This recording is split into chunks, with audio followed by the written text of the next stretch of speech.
Ahojte, toto je jeden veľmi dobrý cvik, ktorý môžu cvičiť aj tí, ktorí už majú nejaké problémy s chrbtom, pretože nezaťažuje chrbticu.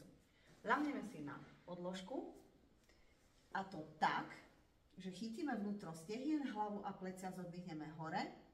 Tu už máme napnuté brušné svaly.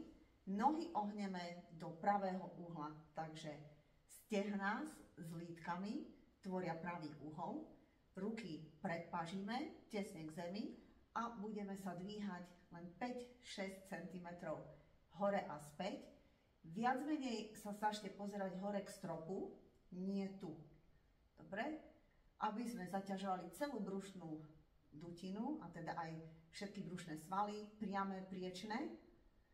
A ideme niekoľkokrát. Správne dýchanie, vždy hore výdych. To sú také krátke nádychy, výdychy. Všimnite si, že chrbát je v bezpečí, opretý o podložku, chrbtica vyrovnaná. Nerobíme žiadne trhavé pohyby. No a v takejto polohe by sme mohli urobiť aspoň 10, 15 až 20 krát tento maličký pohyb a hlavne s tou vrchnou časťou tela. Výborne, povolíme.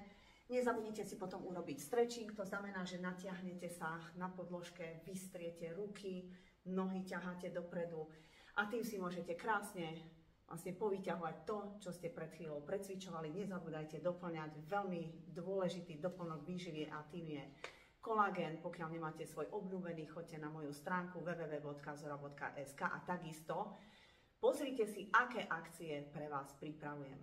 Ostaňme zdraví.